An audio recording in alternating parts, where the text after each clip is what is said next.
Hi YouTubers, I'm here with another video. Hit that like button, hit that share button, and hit that subscribe button down below. Hit the subscribe button down below. Hi YouTubers and viewers, I'm back with another video today talking about rejection. And I know in my past videos I was talking about depression.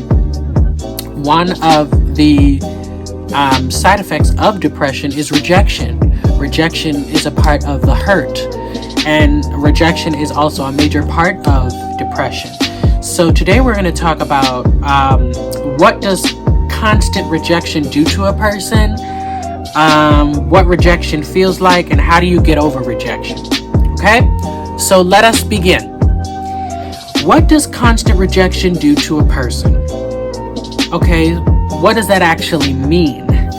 Fear or sensitivity to rejection that causes someone to pull away from others can lead to chronic feelings of loneliness and depression. There's that word depression again. And I also said in my past video, of my 5th or 6th video on YouTube, I said that I was going to be talking about depression. So this is why rejection is linked to depression. While rejection sensitivity can co-occur with many mental health issues, including social anxiety, avoidant personality, and borderline personality, it is not an official diagnosis. So when you're feeling rejected, you feel hurt, you feel angry, you feel mad, you feel like, well, why are you rejecting me? And you feel kind of alone, and you feel kind of like it kind of keeps you in that moment, and it kind of gets you like guessing, like, well, why are you doing this? And why is this person or this organization or certain family members, let's just be real, certain family members would automatically reject you as a person. So let's see, what does rejection feel like? What does it feel like? What does rejection feel like? What does it actually feel like? So in my research, it says researchers found that the same areas of our brain light up in an MRI machine when we experience rejection as when we experience physical pain. That's why rejection can feel like a punch in the gut or a knife to the heart. You're literally using the same part of your brain as when you hurt yourself physically. Wow. I did not know that. You learn something every day. You learn something new. So basically, let me just give you an example, a logical example here. Let me just use an example and describe to you what rejection feels like. From my own experience of rejection, you can be in love. You can be in love with a person in middle school or high school, and you feel as though they're the one, they're it for you.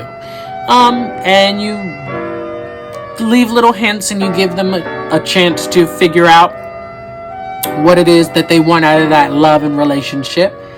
And you feel as though that that they love you and that you consider being their boyfriend or girlfriend. When you approach that person to tell them that you do love them and that you like them, they ultimately reject you. That's what it feels like. It does feel like a punch in the gut. It does feel like a knife poking at you. And I didn't know this, but it says, while rejection sensitivity can occur with many mental health issues, including social anxiety. So that means me talking to people about it can also make me feel worse. Avoidant personality. You just avoid it altogether. You avoid talking about it. You avoid talking to the person that you suddenly so happily fell in love with, or you like that person and they just don't care. They rejected it. They was like, okay, no, I don't want, no, like, no, no.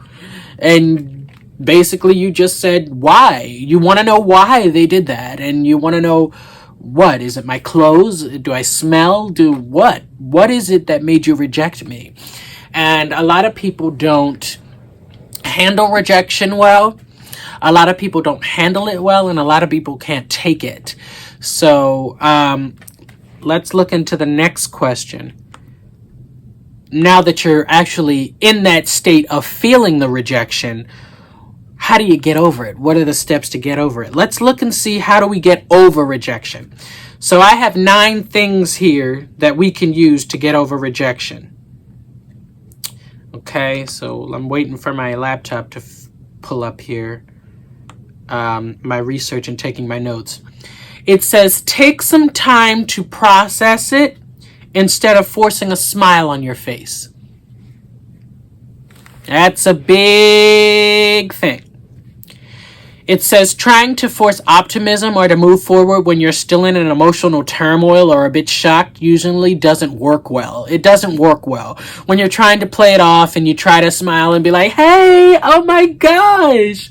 No, it doesn't work that way. You feel like you want to punch 1,000 pillows after this rejection and hurt. So let's not play. Let's not play with the emotion. You got to take some time to process that whole thing. Focus on what you still have in your life.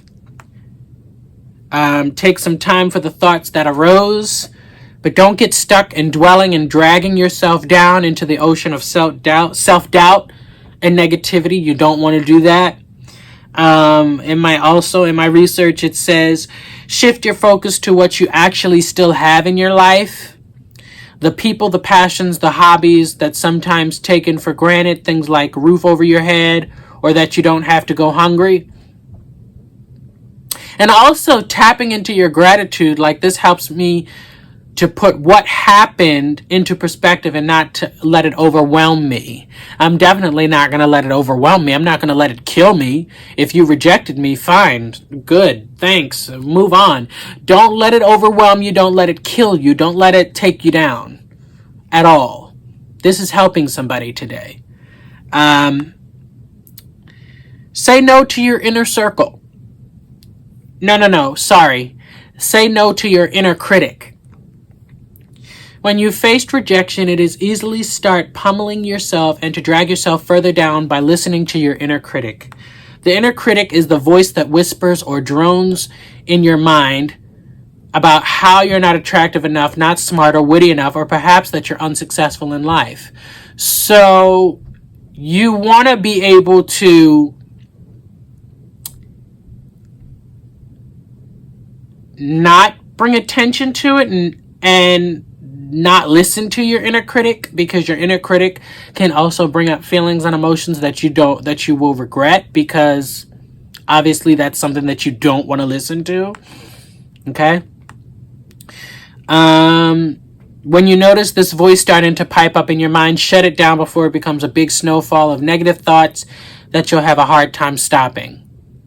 Very true. Very, very, very, very, very true. Also, it says, let it out to a friend or a loved one.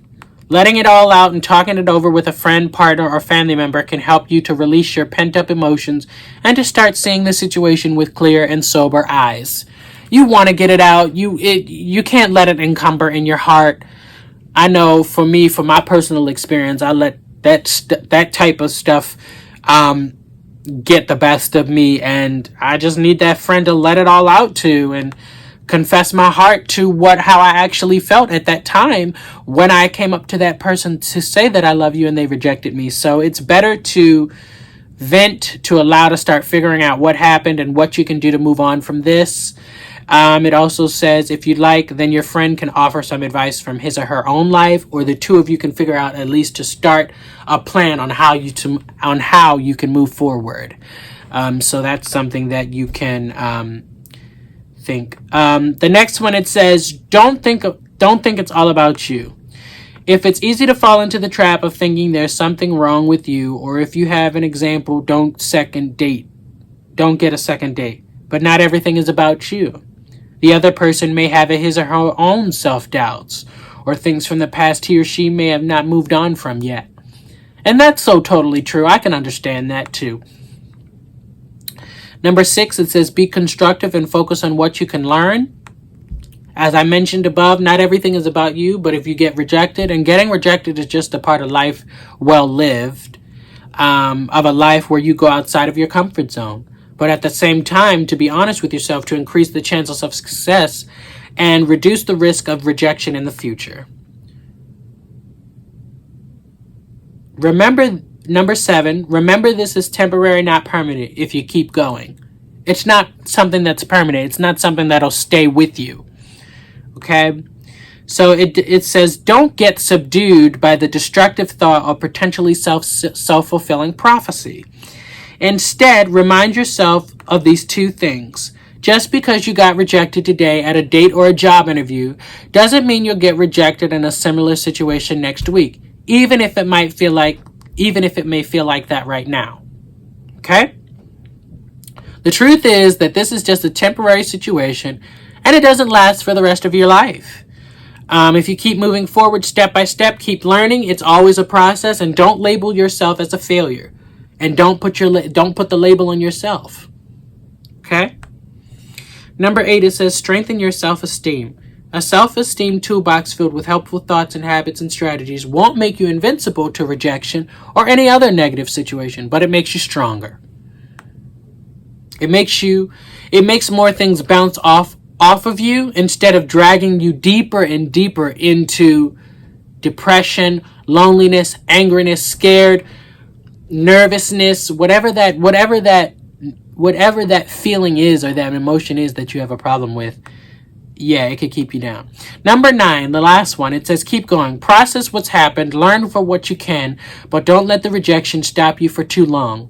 Don't let it get you stuck in for weeks and months. Keep going. Finish the race. Finish life off at a better perspective.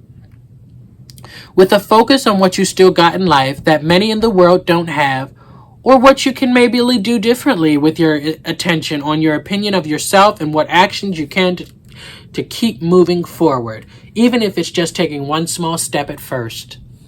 Always, always love you first. Bye, YouTubers. Thank you for listening. Bye.